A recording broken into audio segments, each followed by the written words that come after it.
This episode of Telling Our Stories is sponsored by Say It in a Card, an online greeting card company. Visit us today, www.sayitinaCard.com. If you feel it, we say it in a card. Free shipping while supplies last. SayItInACard.com is an online greeting card company. And now, Say It in a Card is available in the App Store, available on Android and iOS. If you haven't already discovered Say It in a Card electronic greeting card app, let me be the first to introduce you. These aren't just any old greeting cards. They're situational. Does someone owe you money? There's a card for that. Going through a breakup?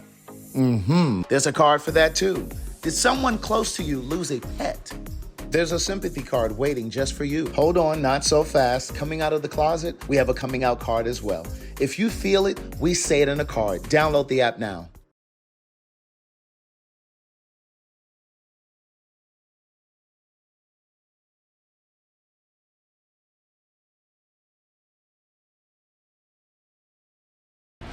Previously on Telling Our Stories. My Uber driver thinking I was an actor, and I was like... And she kept saying, I've seen you somewhere. Well, when I was getting out of the car, she was like, I know I've seen you, I'm gonna find you. I was like, oh my God. There were a couple of negative comments, and one in particular that sticks out. Someone said, you all have spent your early years, your 20s and 30s, pissing in the water, and now you want to complain about how soiled the water is. And now you've gotten to this point in your life where you're now single. Welcome to the reunion show of Telling Our Stories, Black, Gay, and Aging. Telling Our Stories received an overwhelming response. Queer folk and straight folk were fully engaged and very much so invested in the series. One of the highlights of the show was the piece that I wrote and read in the season finale. It resonated deeply in the hearts and minds of all who witnessed it. That 9-minute clip was viral. It was everywhere. TikTok, Instagram, Twitter, and Facebook. I was tagged thousands of times. I even received phone calls and texts from people I hadn't heard from or seen in decades. I've been left wondering why it pierced so deeply in the way that it did. This was confirmation that I am not alone in my thoughts. This isn't just a queer community thing. This is a people thing. How did we get here? And again, I'll ask, if we're all saying that we want the same things out of a relationship, then why haven't we found each other? Why aren't we connecting? But let's not forget, this conversation wasn't just about relationships. It was also about aging alone.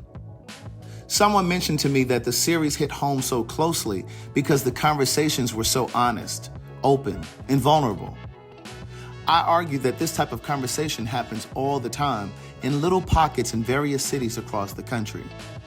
I didn't believe that we had done anything that hadn't been done before. We just happened to film it for everyone to see. He then challenged me by saying, but this was the first time that we heard Black men say out loud that they were afraid. And I got it. I understood. Perhaps, just maybe, we do want more. More than casual sex, hookups, and short-lived romances. We do want more purpose. But I think there's still more for us to uncover to get to the root of things. What I know for sure is that we must hold a mirror up to our own toxicity because that's where true healing lives. We're as beautiful as we are flawed. And it's well beyond time to do some healing. Words Never Spoken isn't just my memoirs.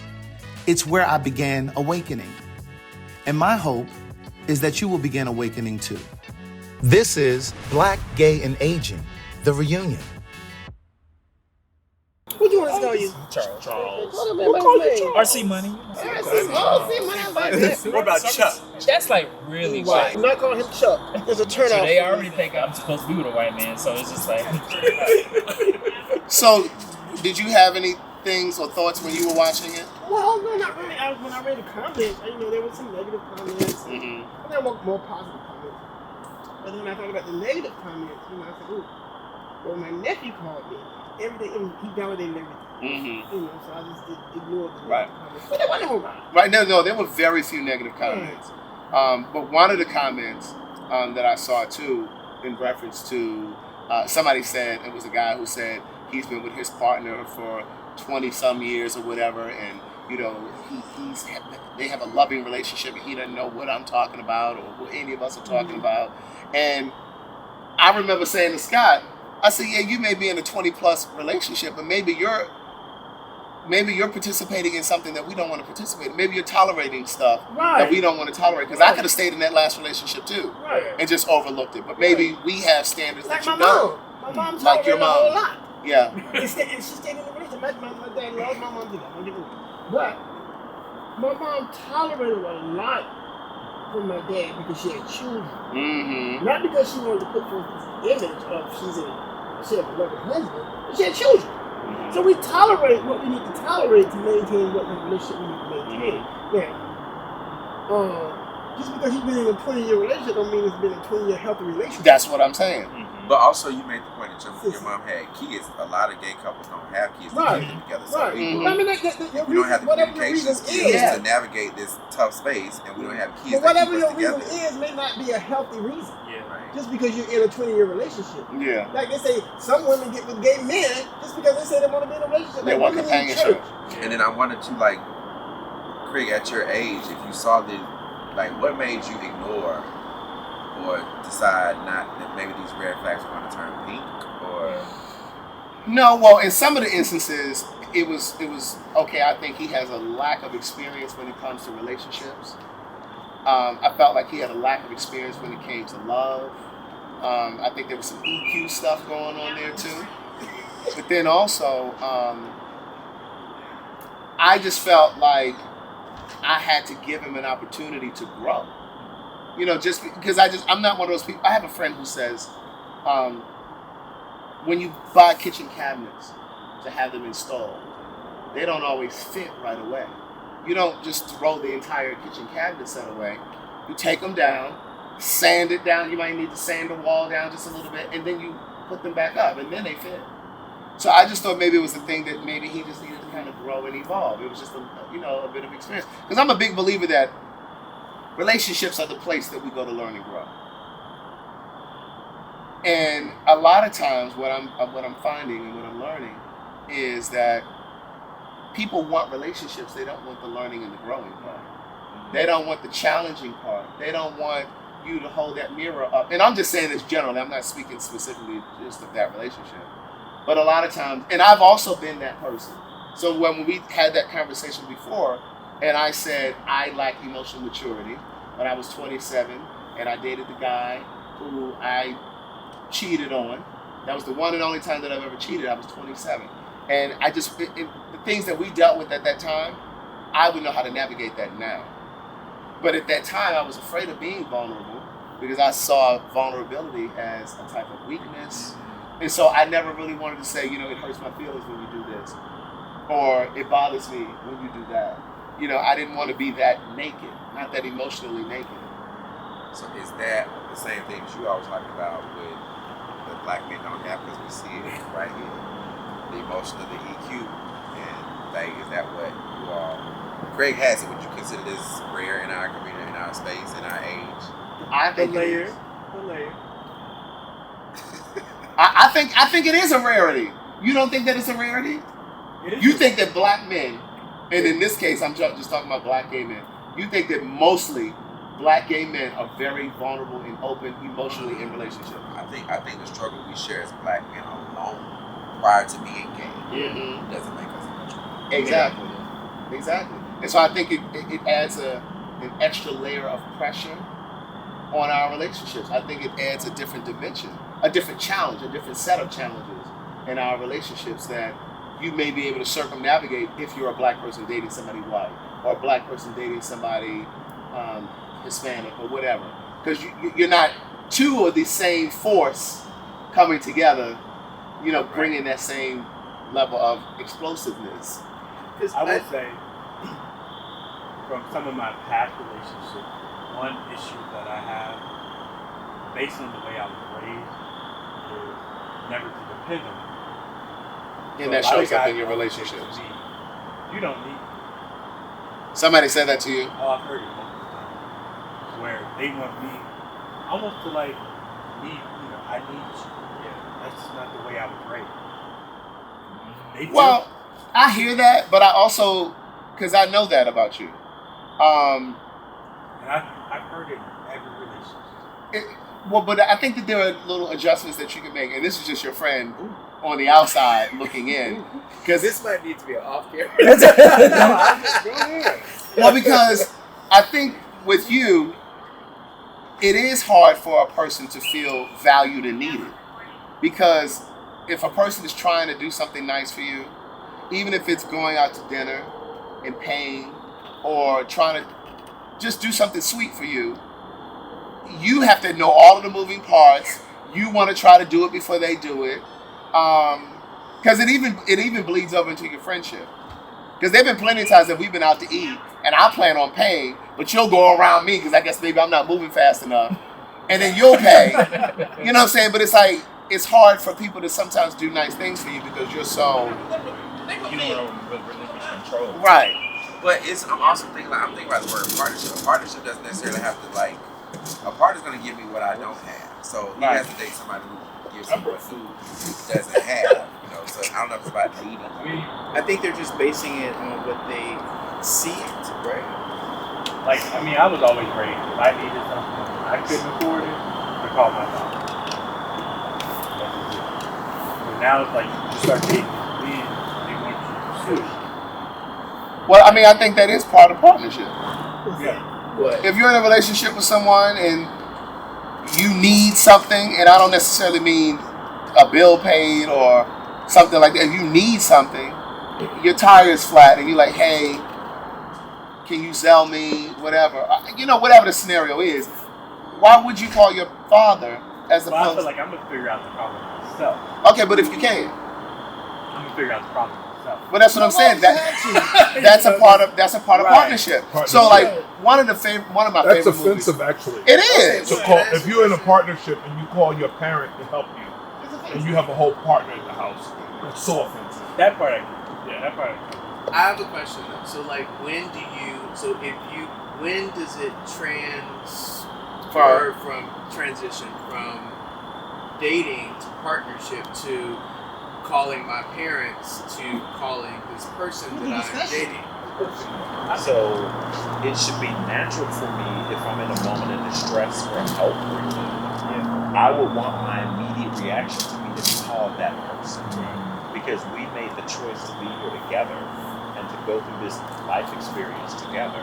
So even though my conditioning may be, well, I've always been able to call my dad or call my mom to bail me out, I would hope that I want to, and am able to, because there's a difference, call my partner and say, hey, I'm in a bind. But I don't understand why you wouldn't. I don't understand. For me, Yeah. I don't understand why I would call my mother or father. I don't. Well, I'm saying it's your condition. But if because you're used see, to if you're a fucking trust fund baby, your But natural I'm not even. But I'm not even talking about just money. I'm not even talking about money. What I'm saying is, if I had a leak in the house, I'm like, babe, I'm gonna call him. I'm calling him first. Do you know somebody can get over here and do this? Why are you calling your father? That's what I'm saying. I don't understand that. I'm not disagreeing with that. I'm just saying I don't understand that. You cannot expect. Wait, hold on. We can't all talk at the same time. I would say the part that you missed, I was saying that in a lot of my relationships, I always hear guys say that I don't need them. They always say that they wanting me to need them. But Well, because you never come to them and say anything, and I'm sure they observe when one of your friends come through and do something for you, and they probably looking at you like, why did you just ask me to do that? So that's a part of a bigger conversation, though, Craig, because as men in society, before you even attach the word gay to it, we are reared and raised to be providers. I get that. Period. But we also have friends that we will call and ask to do certain things. And what I'm saying is sometimes we'll call a friend before you'll call your partner. This is true, but that... Why am I here, Ike? Why am I here? That's endemic to the conditioning that the person who you're dealing with at that particular moment has not gone into a space of self-actualization or therapy where they've been able to unpack their But you have to ask yourself why you're so uncomfortable going to ask. That's the root. That's the root. I can understand. I know the answer to that. That's why I asked the question, because I don't want to appear Needy. to be needy. That's right. Or you don't codependent. want to be so vulnerable to ask. Right. Either one. Like, I mean, Yeah. those are two different sides of the same Yeah, coin. yeah. But I don't. And I also don't know because I'm not good at checking in as to where we are. To your point, like, you know, like, have we transitioned to this point? Do you feel the need to be the strong man? But then No, I I don't. I don't feel the need to play any role in a relationship. But I also am very confused by these kinds of how to navigate these situations because it feels like I'm in a minefield. Yeah. Like specifically because black men aren't emotionally articulate, so I don't know what the fuck. Oftentimes. Oftentimes. But then So- also, It's not like, always. if you know me, it's like, I don't want you to think like I'm calling my dad. My dad is my best friend. He's always been that guy. So it's like, I talk to him every day. That's just what it is. Okay, My but mother, different story. but still, there's the point of once you graduate to a relationship. I'm not talking about when it's opaque, when it's vague in the beginning, and you're not. You know what I'm saying? And you're not sure. Well, he's a writer. I am a writer. I Journalist. take a journalist. Right. As a journalist at the university. But And I know what that word means. And you So let me- Thank you. Let me But say it's like this, I right? don't mean in the instances where it's kind of vague in the beginning and you're not really sure where y'all at yet. I'm talking about when you know y'all in it. Right. But then it goes back to this point. When does that transfer over? You would know. When do I stop? But my point is, No. when you're in, you know, when you're in a relationship, have you not been in all of your relationships? You've never had a conversation like, okay, it's just us now. We're gonna do this official thing, right? So from that point on, you shouldn't be calling to Ohio to your father. And your father wants you to stop that too. That's right. Because look, as quiet as it gets, he's saying you calling can't be him. like, And you shouldn't be trying to solve Right. things on your own. You should be working with your partner to solve those things. What did you want to say, Scott? let's go back to that part again. I don't want to be. Wait, no. Okay, Wait. Put that in reverse. I ain't got Can you nothing to just say. say that question one more time. I said you have to transition to where you're not trying to solve things by yourself. You have to solve things with your partner too if you have issues. Sometimes. What? Sometimes the partner ain't able to. Oh, it is. So it sounds like you talking about money. And sometimes it's more than just money. But my thing is, if you shouldn't be in a relationship with somebody who can't anchor you. If you can't anchor me, and when I say anchor me, I mean like my mom just passed 2 weeks ago. Yes. You know what I mean? So like, if you can't console me, and I'm not saying take the pain away because you can't. Right. But if you just like hands off and you don't know what to do and you don't call, right? You just sitting there looking crazy. You don't even know how to hug me. Right. You know what I'm saying? You sitting there looking at me, are you doing like this? Get out of here. Get out of here. Get out of here. That's what I mean when I say anchor me. You know, you want somebody that can ground you. It's not limited to just, I got a flat tire. Right. Because when you don't share those things with your partner, it creates a whole other issue between you. It does. It And does. so I would say, like, my downfall is always communication from me. So what are you doing to That's what I've been there. I mean, I have home every week.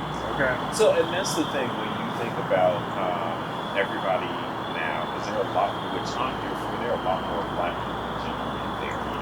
Yeah. I think that's the one blessing from COVID. Specifically in the black gay population, when we are talking about we're in therapy,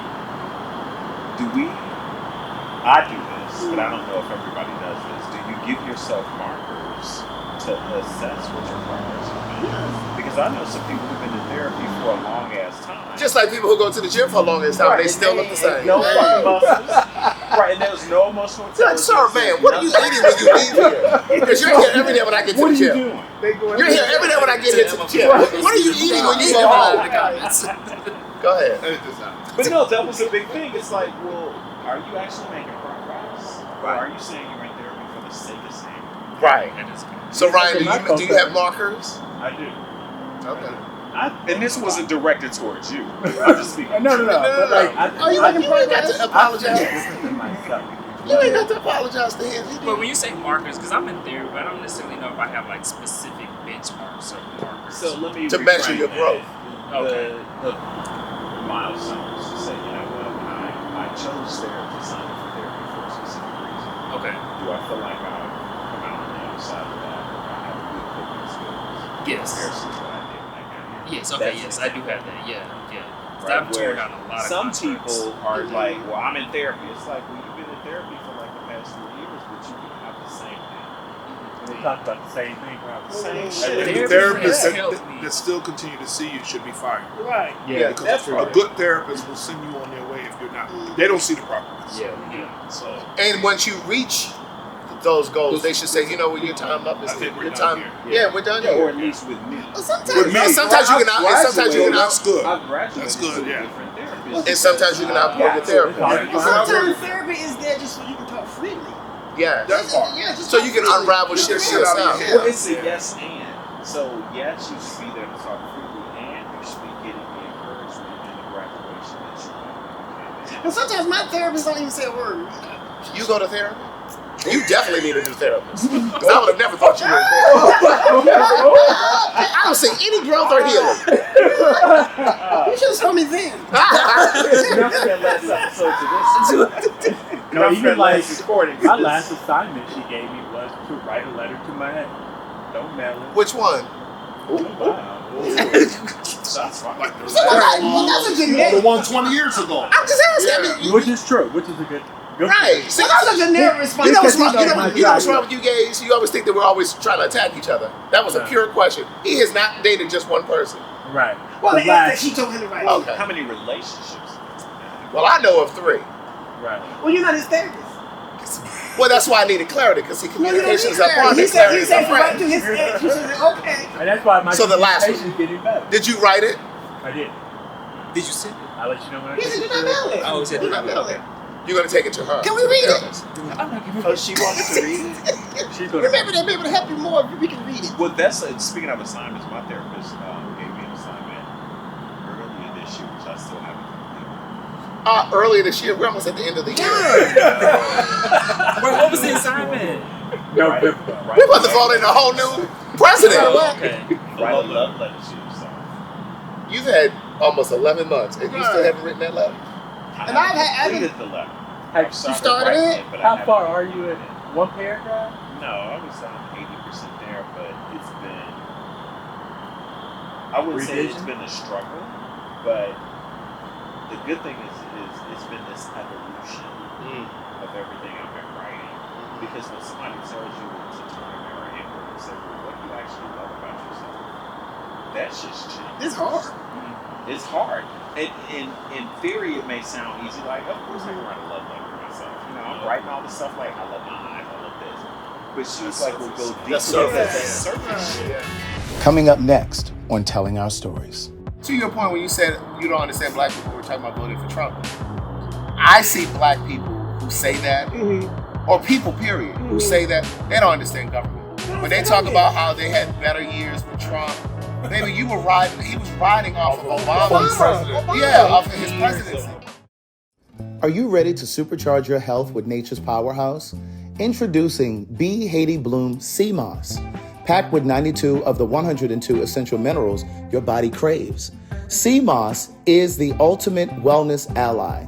From boosting your immune system to enhancing your skin's glow, this incredible superfood supports digestion, promotes weight loss, and even helps improve your mental clarity. Imagine feeling revitalized every day. Thanks to the rich vitamins and antioxidants found in B. Haiti Bloom Sea Moss. Whether you add it to smoothies, soups, or your favorite recipes, it's the perfect addition to your healthy lifestyle. And here's the best part. Each and every time you visit BeHaitiBloom.com, you can get 20% off each and every single order every time you use promo code Craig the Writer at checkout. Don't wait. Elevate your well-being with B. Haiti Bloom Sea Moss today and experience the benefits of this oceanic superfood. I was involved briefly with a married man who believed he had the courage to leave his wife to be with me and to live his truth. This isn't the typical story of a married man promising to leave his wife for a secret lover. Rather, this is a story in part about a gay man who knew he was gay before he got married, but chose to marry a woman because he didn't know how to break free.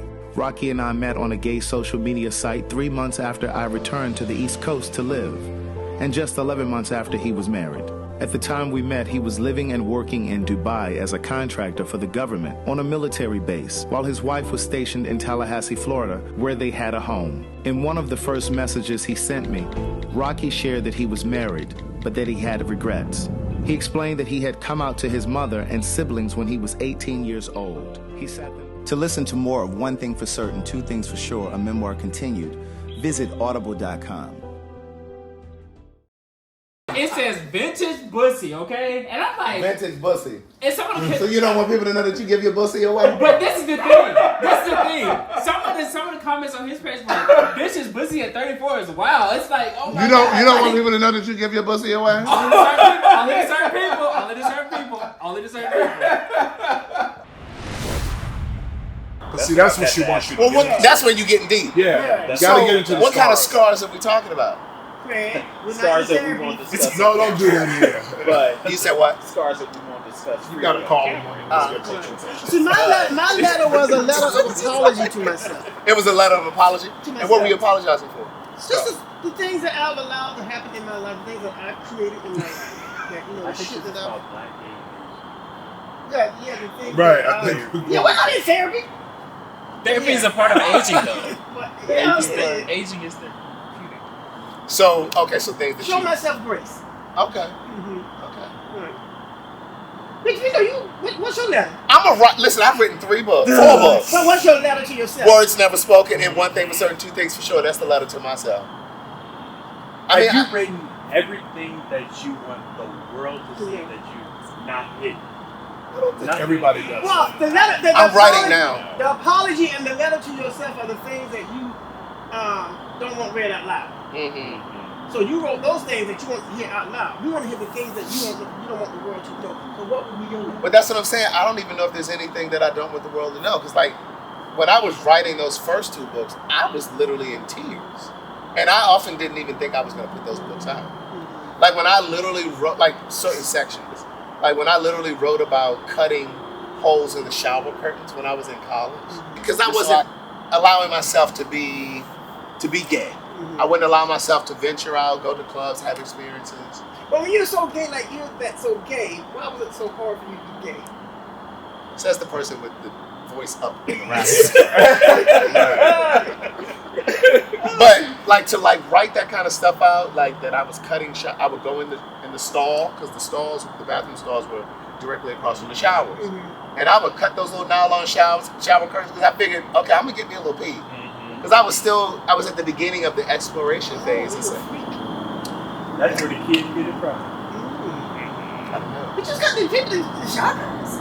But see, but again, I think because I did write about all of that stuff, like even like the stuff that I did when I was online, like before there were apps and stuff like that, when it was just the computers, I wrote about all of that. And I think that once you get to the root of it, to the core of it, you can no longer pretend. You can no longer pretend to be ignorant to any of your stuff. Truth in your pain.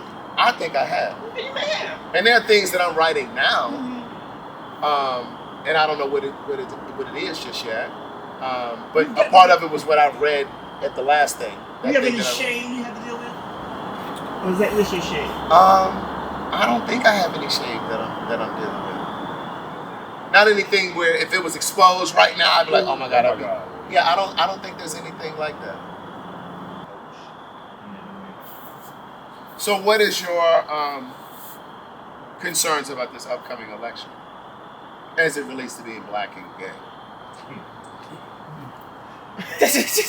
Former CNN reporter. Right. CNN. It really bothers me, and I don't think this is factual. I don't think it's the truth. I don't think black men are going like this. But it really, really bothers me when I hear black people talk about, you know, I vote for Donald Trump because Donald Trump did this and Kamala Harris didn't do that. But they hold Donald Trump to such a low bar. Yeah. You know, and they're asking her for her policy, they're asking for her birth certificate, they're asking for her blood count, they ask nothing of Donald Trump. And then, for him to speak the way he speaks about black people, it escapes my understanding how anybody black can vote for Donald Trump. Right. And my friend, I have a friend, I can call her name, who says she can't vote blue because of abortion. And, you know, a baby's a baby. I said, but that's not your business. There's a difference between church and state. Yeah. You know, and I wanted to say to her, I don't like how you pick and choose because you've had 3 affairs with married men. Right. You've been married 3 times. Right. But Why haven't you said it? I said it to her. I ain't put it online. She posted it online. Oh, you said it to her. Yeah. Okay, that's what I was the asking. thing is, I ended our relationship with her. Yeah. I've ended a couple relationships because my friends voted for Donald Trump. And it may be sad, but that's who I am. But I will say this: Kamala Harris may get arrested for elder abuse because she abused that man that they get them in debate. And she tore him up. I'm like, what the fuck? You don't get arrested, girl. She tore him up. Right. It was hard. But the thing, like, to your point when you said you don't understand black people who are talking about voting for Trump, I see black people who say that, or people, period, who say that, they don't understand government. When they talk about how they had better years with Trump, maybe he was riding off of Obama's president. Yeah, off of his presidency. Yeah. And then, right. And I even said that, I said, if $1,200 change on out there, we having the wrong conversation. And the fact is, he didn't give you that. Congress gave you that. Right. Right. But the other part that you said, it escapes your comprehension or understanding how he can say all these racist things and the black person can. I liken it to black folks who were slaves. Because everybody wasn't trying to run for freedom. Right. Some of them were just okay. Right. I call it slave brain. Right. Yeah. Some people just have slave brain. She said, well, so what is your biggest problem with Trump? I said, I'm going to give you the smallest problem. This is very simple. That man told me to inject myself with bleach during COVID. Right. I don't need no other reasons. Yes. All the reasons I need. Right. You stupid. Right. It's like they just overlook all the crazy stuff he's saying, and they still are glazed on voting for him. That man, there was a storm coming through Florida. He didn't like the path that it was taking, so he took a whiteboard and got some markers and changed the goddamn. And they believed him. Now, what do you say for folk who say, well, I'm not voting Democrat because everything is so gay and they're giving so many rights to gay people? What do you say to that? Misinformation. Wait, what do they mean by so gay? Like like when Obama was in office, he nominated or appointed people who were queer. Is it a struggle for black people to accept black queer people? We are a part of the movement as well. We're not trying to get a step above you. And I also like this to say, the reason why gay people might get more rights than any other black person is because it's technically led by white gay people, which are white people in society. They always gonna choose themselves. Well, and the thing that talking about Kamala supports transgender, transgender Yeah. And they got it going. But I mean, because they paid for that ad space. You know what I'm saying? Kamala's for they, them, Donald Trump is for you. Yeah. Oh, wow. The shit that is so laughable for me, though, going back to black folks who just talk about, well, it's this Democratic free world, LGBTQ support, etc. It is fucking laughable to me that heterosexual people talk about the gay agenda. Not a lot. Not generalizing, but the majority here is from that where it's like, it's the exact opposite. So if there's any agenda out here, it is a heterosexual agenda. You should be doing this because you're going to be considered gay. Right. How can you do this because you need to be heterosexual? So it's like, it's this subliminal training, and you know at an early age, which I did, like, this shit is not, this is not in the majority. So going back to the election space, it really saddens my heart. The fact that we live in 2024 and even in news media or data suggests when it's posed, nobody's posting on fucking post. Right. But it's like that it's even this close. It's not that close. It's not that close. This is a race war. Right. I don't care however you package this shit, this is a race war. That's the agenda that I think everybody is missing. The agenda is a right-wing evangelical movement where it's not just gay rights. They want to be able to control everybody. They do. Right. They do. They want to remove voting rights. They want to remove women's rights. Yes. Yeah. So black people who feel like they're a part of that MAGA movement, you're not. But you could be in the field. Right. But then you have people who say, I'm not voting, period. And that's just ignorant. Right. Because people die for you to have the right to vote. Well, You it's know? And that's rooted in probably a sexism duty. too. Yeah. Because sexism suggests that you have a criminal fucking white man Right. who has over 92 fucking indictments and accounts over the most qualified black woman you've ever seen. And now she's got to produce her policies, her perspective on fucking walking on water, making red solo cups, all the shit. You know, as a justification to say, well, that's why I'm not voting for her. I didn't hear her say my name at her speech. Right. Like, are you fucking kidding me? Right. Because that whole thing where she had to do something specifically for black men, that grinded my Oh gears. my God. I was so pissed. All her agenda for black men. Yeah, like, why she gotta have something specific for black men? Trump does not have an agenda for people. Period. No. And those concepts of Like, I just feel like she should have an agenda for people. Period. Right. Not just for black men. Right. And that agenda that has people wrapped up under it obviously includes people of color because we are typically the bottom of the barrel when it comes to that type of shit. Now, Even if you have grievances, and I can understand your grievances as a black man, but this is not the elections that have the No, this is Now- not. the I was elections. gonna say that. You wait until That shit in 2028 the for house. that. Yeah, I was gonna say that. Right. No, I will- This is not the election. I will say that black people as a whole, black men and women, are kind of getting to this space, probably why you see our polling numbers among black people are lower, because I guess like you were saying, don't make policies for certain groups of people, but black people have been carrying the Democratic Party for years. Black women. But black men too, because we voted at a higher rate than any other racial We did. category outside of black women. And it's like, when are we gonna get our due? Because we're carrying you. We've been carrying you for a while. Everybody else or every other category can get specific benefits. But you know what I say to that? What do you say?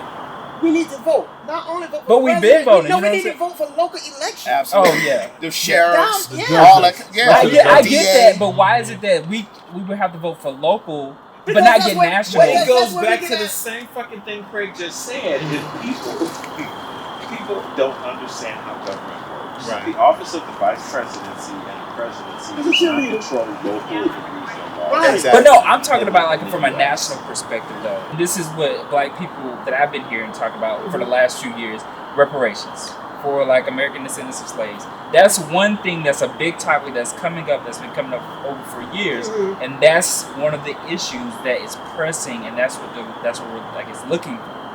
I absolutely we believe were that the black capital. people need to get reparations They do. and it's found money for everybody else. Right. That But this part. ain't the election that That's you talk about. You ain't voting because of it. Part of the fucking But let me say something about local. And I'm just saying this. I voted. Like I voted early and everything, and Right. I Let me say voted something about Democrat and stuff local like that. and But state it's just saying, elections. yes, Just like Donald Trump and everybody saying that abortion should be a state level. on the state Yeah, level. yeah. That's why you need to vote the people in state positions that Yes, have I the same agree. views that you I have. agree. I agree. Yeah, because women shouldn't be dying because they can't get an abortion or they can't That's get You health drive care 40 because abortion. 400 miles away from Yeah. your home. It's- Yeah. Right. I agree. And then- Did you hear about Amber. Marjorie Taylor That Greene is- is going to run against John Ossoff for his for his Senate seat. for his seat?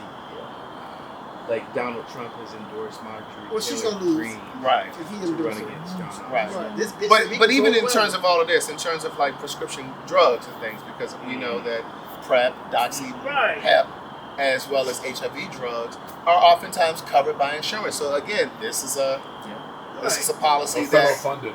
right, because a lot of gay men may not have access to PrEP or HIV medications without a cap in cost. Right. Yeah. You know, like right now, the seniors get a cap on diabetic medication. They're trying to expand that nationwide for all people. But it's very critical in terms of medications that are connected to And argument. I want people to listen to what's been said. Mm-hmm. Trump doesn't talk about policy and prescription drugs. He talks about immigrants. Yeah, He that's talks it. about- That's all he talks about. He talks He's really about interested the in fair white- market. Yeah. Right. Race And, baiting, fair market. and those white folks feel the same way he feels. Yeah. This is the Right. country that we live in. Right. Coming up next on Telling Our Stories. So a friend of mine and I, we used to always talk about being gay and how it's a character builder. You know, it's one of those things that you either make it through here or you don't. Like, you know what I mean? Like, I feel like this community, it will make or break you.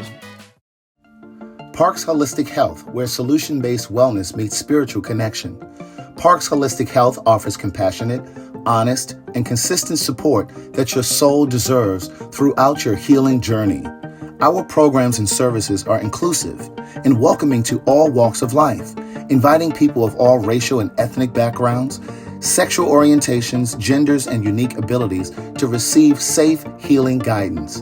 Whether through private virtual sessions or couples and family sessions, Parks Holistic Health is here to support your path to wellness. Ready to start your healing journey? Let Parks Holistic Health guide you every step of the way. Visit us at parksholistichealth.net. One of the best parts of life is when you can admit the truth to yourself about yourself. Cyberspace is a world where one can become something he isn't, but everything he dares to be. I wasn't interested in getting attached to anyone, and I knew I wouldn't take anyone I met online seriously.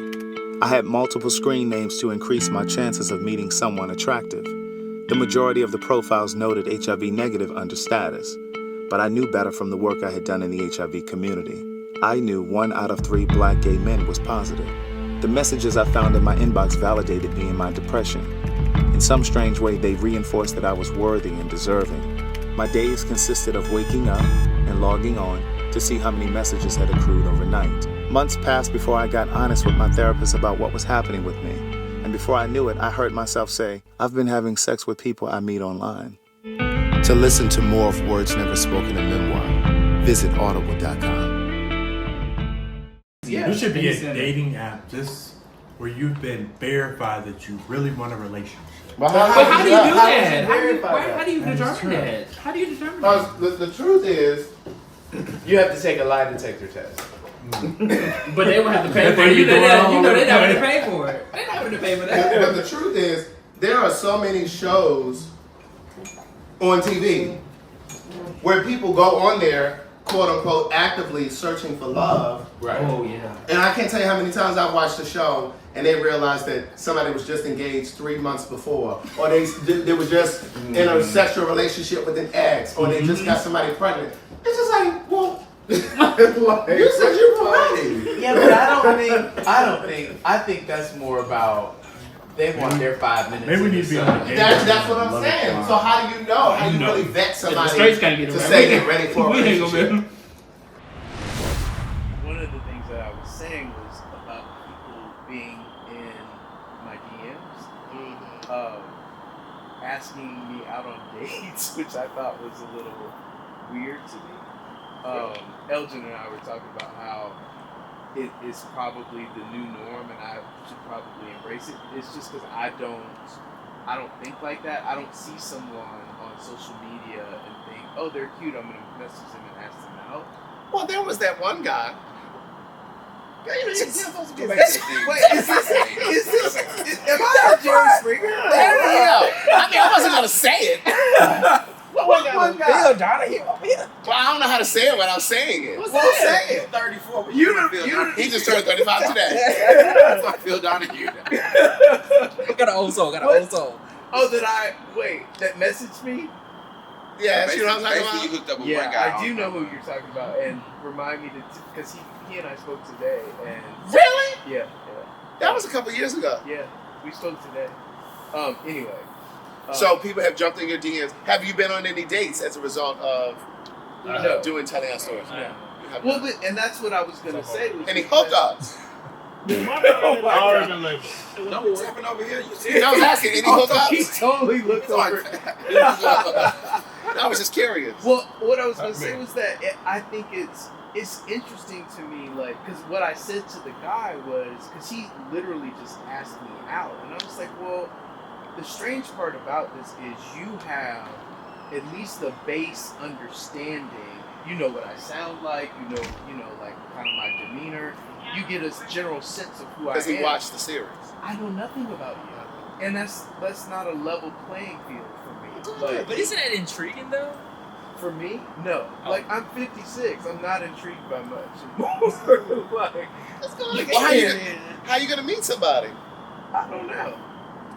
I mean, I guess because I've been asked out on dates online, and I go on dates with people online. So I you guess, do? yeah.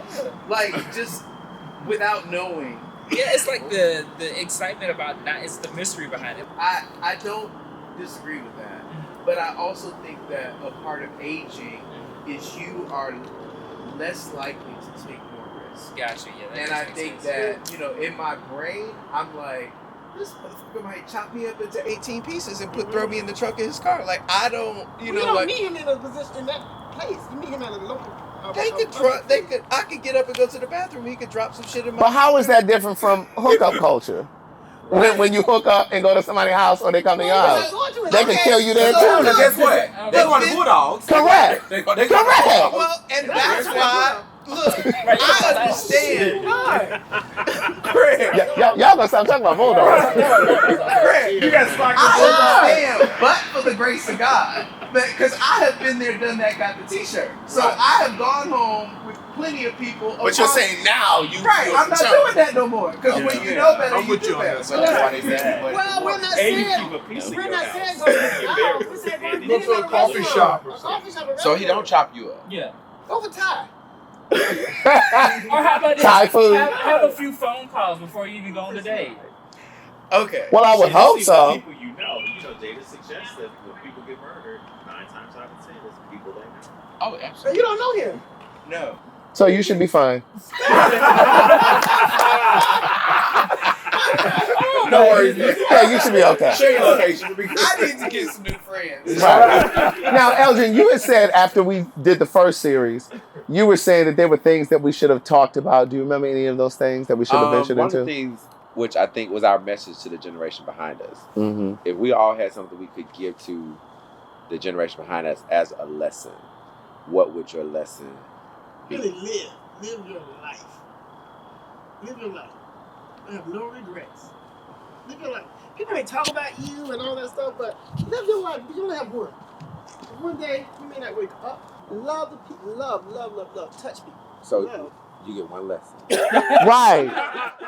You got one lesson. It's 8 of us here. I would say this. My connections with my friends have been much deeper than my connections with the relationship.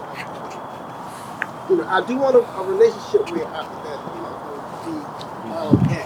But I've had really, really great friends. I think we invest more in our friendships than we do relationships. Right.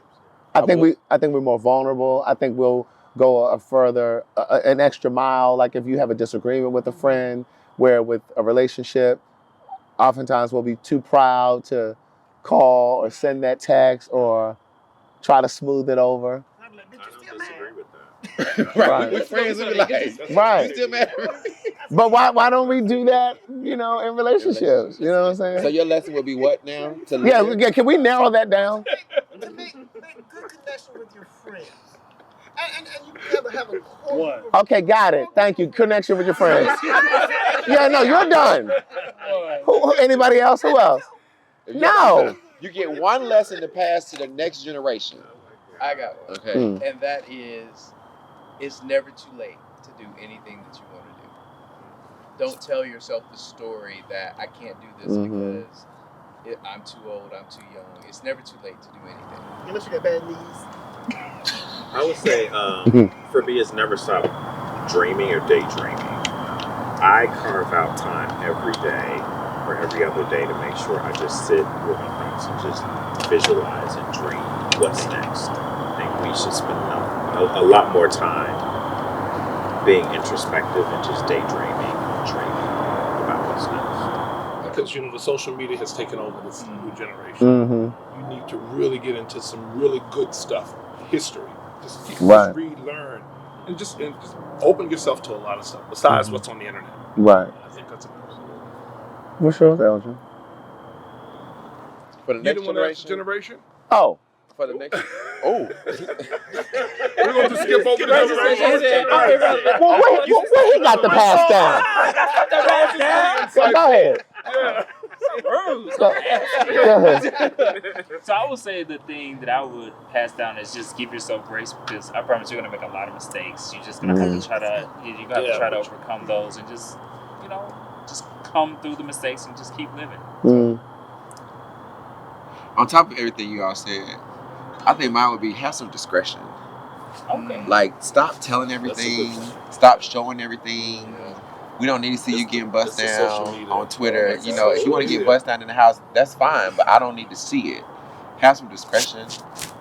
They can be upset with you on Twitter. Be, Tell no, her. I'm just saying, like, And sometimes I love like be, watching the content. be the one they all want, not the one they all had. Be the what? Be the one they all want, not the one they all had. Right. Mhm. Ooh. That's You're good. supposed to only get one. Right. Now, yeah, you told me I had one. That's all the same. He posed the They're all question. germane. He posed That's the a question. discretion. Mine was too. No. He posed the question. You kind of had a Mine would soliloquy. be make We were still flipping the ball. Right. make smart financial decisions. Oh, yeah. Because I didn't do that when I was at. What are smart said financial financial decisions? decisions. What do you I mean? mean, hell, not get a credit card when I was in college would have been Right. the best thing ever. Yeah. Put it to your retirement now, in your 20s. That part. So a friend of mine and I, we used to always talk about being gay and how it's a character builder.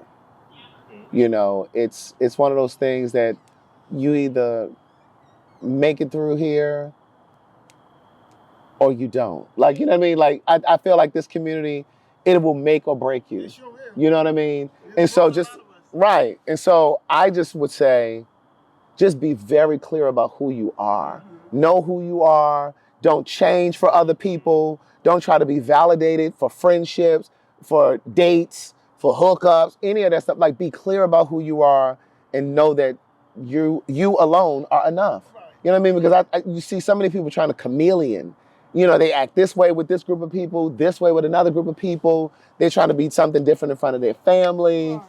All trying to be on the A-list in the gay community. Because I remember when we were coming through in my 20s, like there were those A-list gays and, you know, they were the ones that everybody knew or saw out in the club. And I'm sure it still happens now. Because like when I scroll through social media, I see the gays who know each other in Miami and they know the ones in DC and they might know the ones in New York and they all partying together. You know what I mean? So it's just like, just know who you are and don't change who you are. Don't switch up who you are. That's like the biggest thing. What I do will reflect on my family. Yeah. Yeah. I would be curious to know, like, amongst us, because all of us are 40. You're the youngest one, right? Mm-hmm. At this No, age, we're not all 40. Some of them are. Let the man ask the question. Marvin, You're terrible. Marvin just turned 59? Marvin just turned, wait. Marvin just had a birthday. So Cassandra, he's 59 now. Switch that up. Please go ahead. So we talked about the journey. We know as Black gay men, we all have a unique experience, but there's some commonalities there. Mm-hmm. At this stage, what are your top 3 priorities? What are the 3 things that mean the most to you at this space in your life? At this age. Scott got something to say. Go ahead. And let me we don't need an explanation. Okay. I need 3. That's for Calvin. 1. We don't need an explanation. Don't explain it. So think about your answer. I need something concise. Boom, boom, boom. 1, Concise. 2, 3. What are your 3 things that you just get? And we don't get to comment. You don't get to validate or invalidate. And don't ask no questions, No Torrance. questions. It's just Because he and Ryan, they need their own talk show. You say what? He and Ryan need their own talk show. Yeah. I need to come back to that. Remind me to come back to that. we don't get to stop on anybody. Right. So Okay. once we get to going, everybody got to name your 3. So I have 3. I thought he was waiting, but go ahead. He said, I'm going to wait till everybody else. All right, go ahead. The first one is retirement, Mm-hmm. because I'm 56. Mm-hmm. The second one is what I'm going to do after I retire, like a second career. Yeah. And the third one is a family or community in my golden years. Okay, now you choose the next person to go. I'll just choose Ryan. Go Torrance. I'm still thinking. Health. Mm-hmm. To Scott's point, investment in family moments and memories. That's 3. No, that was 2. That was 3. He said I health. said investment in ... You said health. Health, investment Can he in give family another one? moments and memories. You said something about money, the second one. Can he just get another? Okay, health, money, and then the family thing. That's 3. You going to 4. Do you have another one? What is wrong with y'all with following rules? Y'all can't count? He may just have So another in one. my head, Well, it's we 3 done with bullet it. That's points why they that are told there y'all. Because 3 3. He had a little piece of edible too. Uh-huh. Did you want to go next? They know I do edibles. We do edibles. We do edibles. They are legal. Okay, next 3. I've been cut off. Those are 3. Those are my. We didn't cut you off. You said your 3. We're moving. No, Craig cut me off. They didn't cut me off. Marvin cut you off right with me. Then he was going to 4. Okay, what are yours, Calvin? Or Health. Keep it to 3. health? Family. Okay. Oh, real good sex partner. No, that's honest. We don't Okay. get to comment. We don't No, get to no, comment. yeah, We yeah. don't get to comment. Next. So mine's financial security is because I'm in retirement mode now. Mm-hmm. Family, and definitely it was one more that Good sex partner. family, not the sex partner. You said financial security, Financial family. security, and it was one more ahead of my thought. I just slipped it. Come back to me with the last one. You don't want to say health, Marvin? Oh, that's it. That was a health. Yeah. That's it. Always want to keep good health. Yes. Yeah, I always want to keep my good health. The people were definitely saying you definitely don't look like you almost 60. They were definitely saying that in the comments. He only gave 3. He gave I 2. gave 3. He gave 3. He said financial security. No, that was the one. It was the health. I did my They still fight. They still fighting. Retirement, connections, and You're just 12. No, he needs to be thinking about his retirement. He does. Yeah. Right. I do. You've been up and down. That's Right. what he should say. Good You morning. got to think about You putting that middle-aged money in now. there. you do. And purchasing a home. You're not my Okay. agent. He's an agent. Calvin. I don't know. Good agent. Well, so He's funny here, but he's a good agent. But I was gonna say I'm already using Calvin my is a friend good as an agent. No, Calvin is a I'm good your agent. friend. Well, He got a He got a friend his that's always real gonna help him. All right, so my 3 are my first one is health, the second one is peace of mind, and my third one is financial security. Yeah, Ryan. He still doesn't know. Did you do yours? He's gonna be last. I mean, Go ahead. No, Ryan, go ahead. We want I you. had to write mine down, but go Oh, ahead. you had to write it down? He always got to write it down. You Googled you? No. Bitch ass. He's in the education field. AI, what am I? It's an AI. AI's ready to start the fire. Right. They are still reading your fire first. Okay, so you going first or he going first? He going. That's bad. I wrote down health, love, and evolving. Of course, health. Well, not of course, but health, financial security, and family. Yeah, that third one. Honey, we thought you was thinking something deep. Right. He just said what we all said. No, never mind. Go ahead. That was good though. No, I didn't go over 3 like Calvin. That was good. That was very good. At least he stayed with the What's 3. this last question, y'all? So in terms of like caretaking, because I was caretaker for my mom for like the past several years. What I've noticed, and I noticed this like a few years ago, like when I first started helping my mom, oftentimes as the gay kid, we're often the ones left with the responsibility. I'm the baby. I have an older brother and an older sister. But I've seen this trend, this pattern where it's usually the gay son that takes care of, or the daughter. My mother has Alzheimer's. Mm-hmm. And I want to say to my sisters, thank you. They do an excellent job taking care of my mom. Mm-hmm. I couldn't do it. Mm-hmm. It is a lot of It's a lot of work. It's a lot It of is. work. Caretaking can kill you. Oh, my sisters do it with You have to grace check in on the and caretaker. patience. And I really appreciate y'all for doing it. I can do it. I'm talking to y'all. Mm-hmm. Mm-hmm. Mm-hmm. But also too, I think to dig a little deeper, oftentimes we don't have children, so we're often nominated or elected to be the one to do it. Generally, we're the ones that have the discretionary income too, so we're nominated. What do you think about I that? think it was destined for my mom because I'm her only child, and I just happen to be gay. So is anyone else kind of like caretaker or no? I think it's a reality not just for my mom. My father's deceased, but I think about it for my friends too.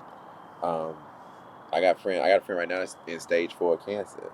Right. And I went and met the whole team at Emory, and that was. And I asked myself, like, guys, I'm going to the point of my life where my friends are starting to get sick. We're gonna have to look out for each other.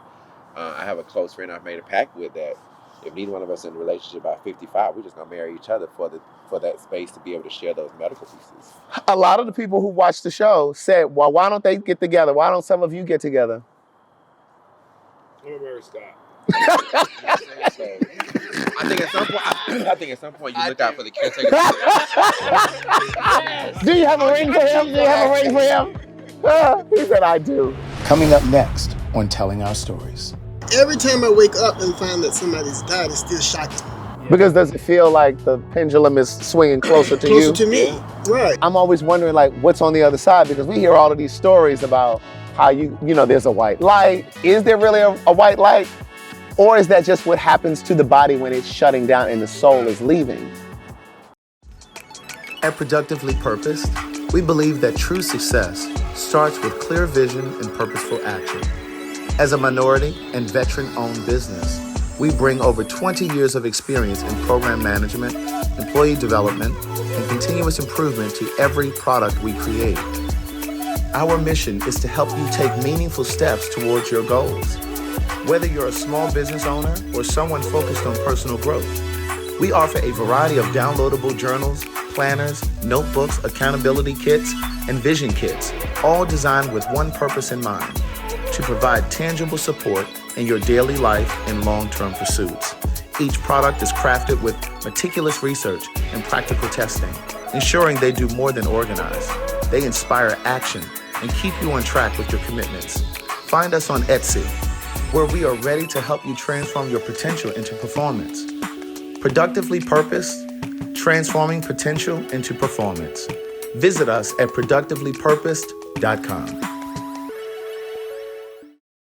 When I released my first book, I remember thinking very heavily about Elon Harris and how he did it, how he managed to reach millions of people around the world through his work, and how I would do it. His readers became my readers. I write because it's my passion. I write with Black people on my mind and Black gay men in my heart. Toni Morrison gave me the courage to say that out loud. Yes, I can write about white people. White people can write about Black people.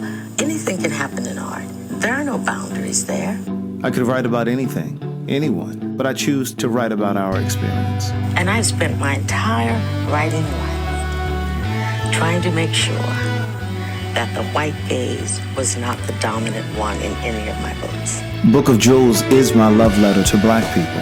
It has nothing to do with who reads the books. Everyone, I hope, of any race, any gender, any country. Book of Jewels is 11 of the biggest life lessons that I've learned to date, and the stories behind those lessons. Book of Jewels is available now on Audible, all e-readers, and Amazon.com. Visit www.craigthewriterstewart.com for more information.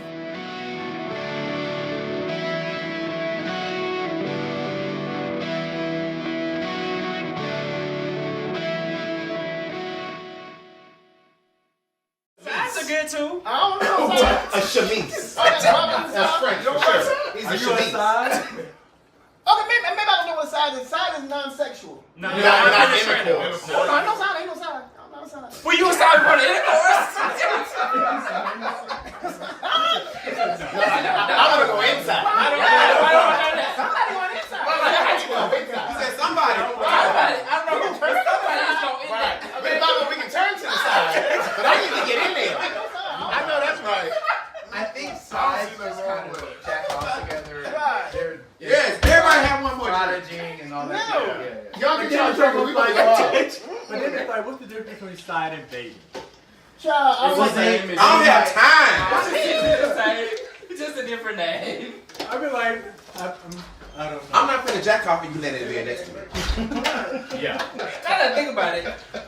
But you can't do side play before the actual, Yeah, foreplay. That's not foreplay. Yeah. We just want to add a different name to it. Wait, can you have I'll take old school intimacy for 500. without penetrative sex? That's another question. Can you have what? Intimacy without Absolutely. penetrative Yeah. sex. Foreplay.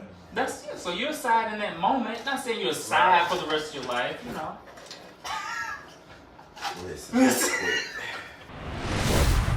So I think at some point, I mean, it's a very real reality for where we are, and It's true. Again, we have the most space for that. Right. To be able to like Calvin mentioned, we know someone who died 2 days ago. Right. You know what I mean? That's happening a lot too. Like I'm starting to notice people.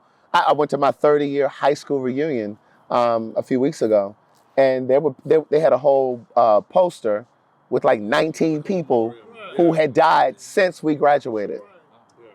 Since we graduated. And you said something earlier about mortality. Do you all find that at this age you think more about, your mortality and what I think about when, and I think about how. You're not in charge of it. You're not.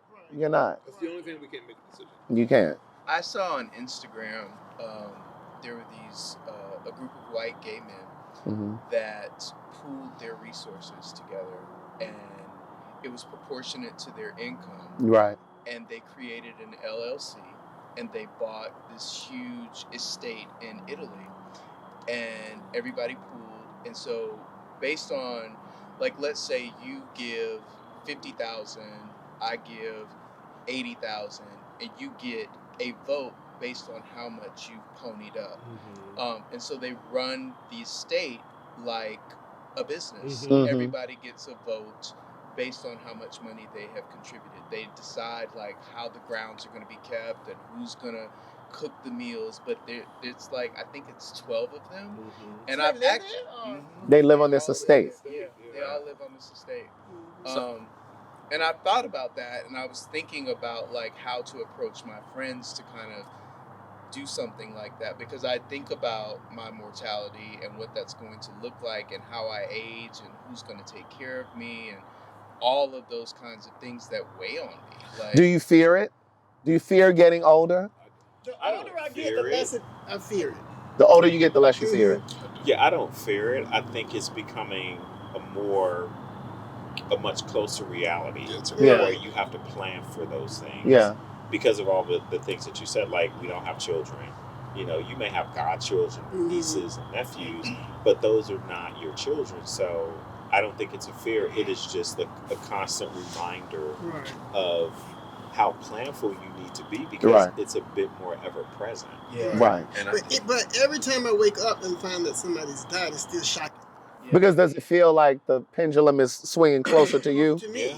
Right. What were you going to say? I think because we don't know when we're going to go, it's important to be on, how we live.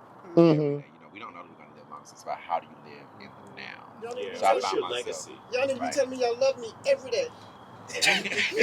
We love you, Calvin. Set up straight with that too. It's like I want to get old, but I want to be 80 and live well. I don't want to be 80 and got a lot of health issues. I want to live long and live well. I don't want to just live a long time. So if I got to cut this thing short not to live well, I'm okay with cutting it short. That's the thing that brings me peace about my mom. Like, my heart is still broken. It is still broken.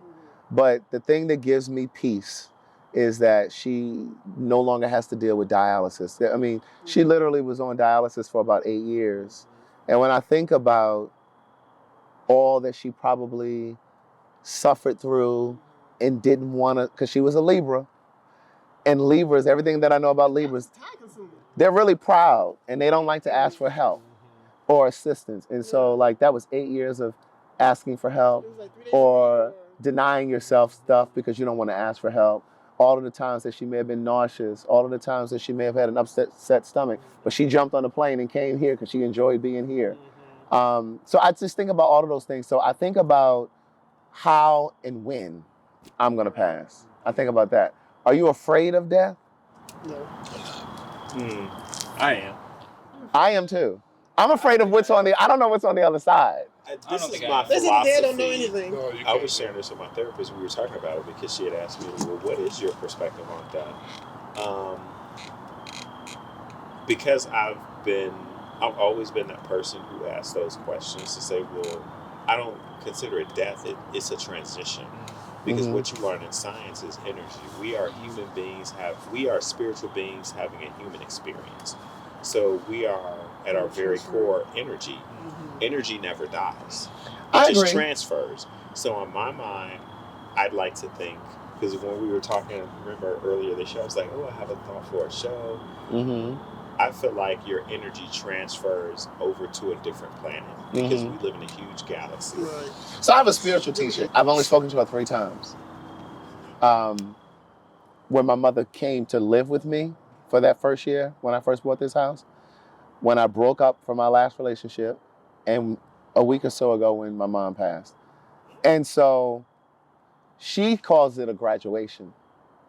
She said, your mother has graduated. And she said, and I understand your tears and your sorrow and your pain, but you can't make your mother's graduation about your grief. Because you'll keep her soul and her spirit earthbound.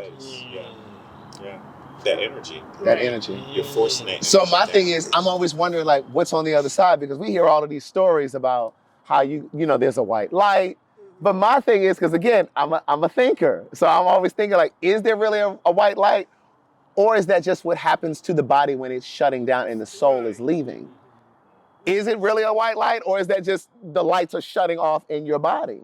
You know what I mean? And then I wonder, like, will your soul know where to go? And people always say that there are spirits there and souls that have passed on before that will direct you and guide you. But no one really knows. And so I wonder if that's just something that people say to feel better about death. I'll come back and tell you. Please do. Right. This is how I think about my death. Wait, say that again? This is how I think about my death, my dying. First of all, you're going to have a pink light. Let's get back to that. I'm going to have a pink light. Follow a pink light.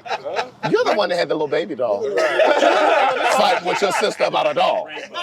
Right. If I'm being selfish, I want to die suddenly. I don't have to think about my death and me dying. But I think when you die of an illness, it gives the people that you love a chance to say goodbye and get comfortable with you leaving. So, but like my mom, they say what Alzheimer's is the long goodbye, and I see her going down, whatever. I don't want that for me. Right. Right. But if it helps my family grieve better, I might be okay with it. Yeah. And see, I don't know if it helps grief better. Like I said, my mom didn't have Alzheimer's, but it was 8 years of dialysis. And so to me, I feel like I was grieving along the way. Because I can't tell you how many times I cried, from when she first found out that she would have to do dialysis to that last breath. You know what I mean? So like there were always moments, and I felt it in my spirit that my mother was going to leave this year. I knew it. And I started saving voicemails in January. And it was the reason why I was so intentional. Like I gave her an 80th birthday party last year. I brought her and her sisters here for a week and we did facials and massages. Like I was very intentional. Sent them all to a concert back home. They wanted to see the OJs, spend a night in the hotel, went to the casino, gave them money to do the casino. Like I was trying to create all these moments and memories for them because I knew, I felt it. I felt she was leaving. You save your mom's voicemails on your phone? I have, yeah. I do that too. I started saving them in January. So yeah, and so now, of course, the beauty of social media, Facebook memories come up. Today is her birthday, so like all these memories from previous birthdays, probably going back 8 years, have come up. And so I looked at some of those today. So today was really emotional for me. But all that to say, We're here for you, Craig. I appreciate it. And you really have been amazing. Like you really have been amazing. And Scott spearheaded this whole idea. Like I came back in town last Saturday from everything. And he reached out to like 6 of our friends, Angela, Jamie, Wendell, Ryan, who else am I missing? Torrance, Jack. And he reached out to them and said, well, maybe we can all chip in. I don't know what he said. I'm just telling the story. Maybe we can chip in. Yeah, surmising. Maybe we can chip in and get him some groceries so that when he comes home, he doesn't have to worry about that. He can just focus on grieving. And so then they all chipped in. Jack went to the grocery store because Jack cooks for me. Jack cooks for me a lot. So she knows what to get. Also, I didn't know what to buy. Right. She knows what to get. So I came home, the refrigerator was like loaded. And the freezer had food. And, so, I mean, the thought of that brought me to tears. It brought me to tears. And I mean, every time I thought about it, it brought me to tears because I don't know if I've ever experienced anything so thoughtful. That was so thoughtful.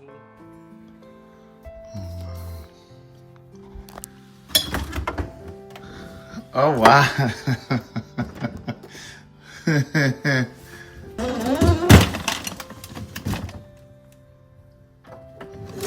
Aww.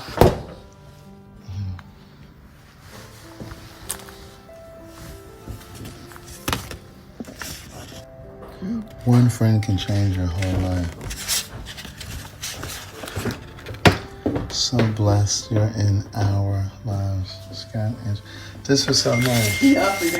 Yeah, this was so nice. That was so thoughtful.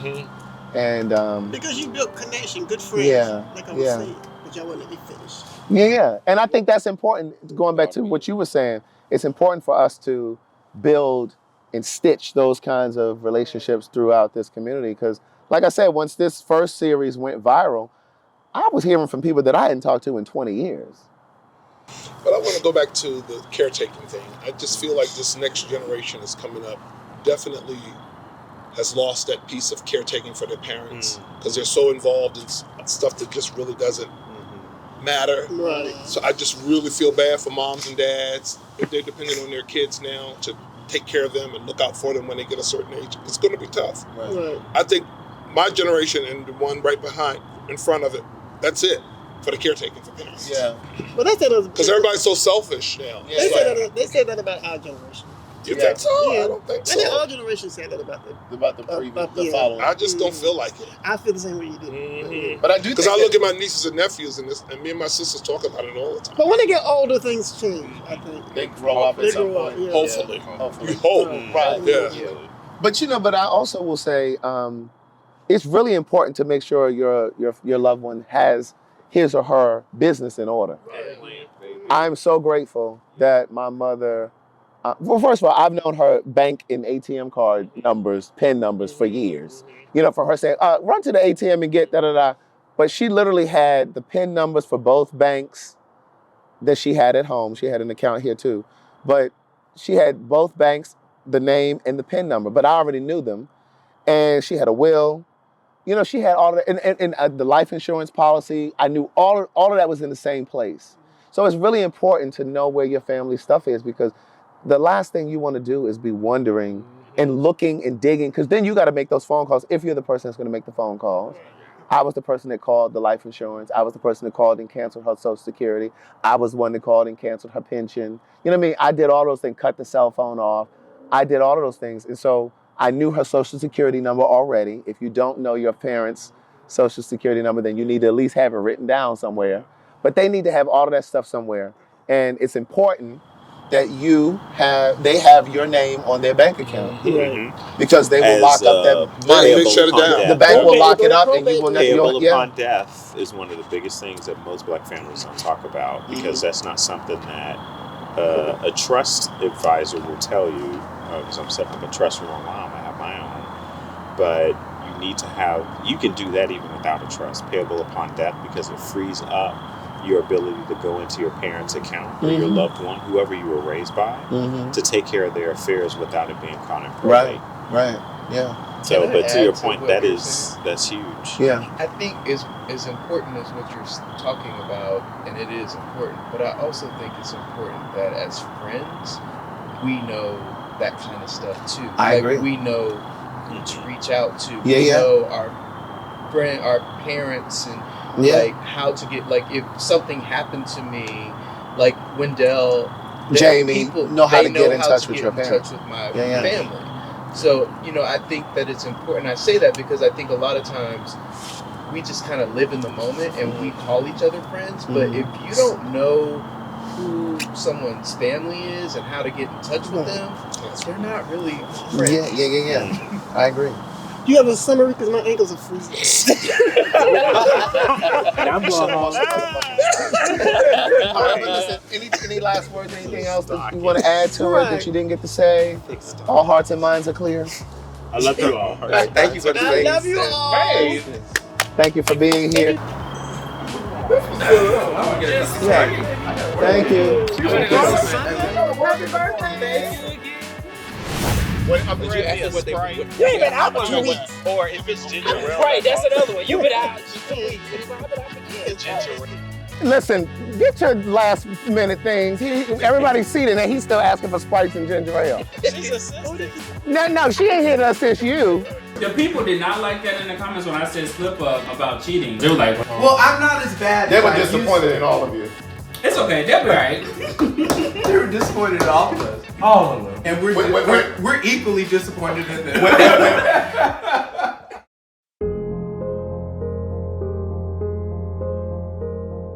So I just want to say I love you. I don't think we say it enough. We do say it more now, but I don't think we say it enough. I was saying I really kind of got choked up when you were talking. My eyes started watering. But, Oh, Byron. yeah, when Byron was talking. I was telling Jack and Mike today, when I looked at you yesterday, it was like I saw Mama. And because her hair was similar, and your movements and things like that, and it dawned on me today, like she's 80.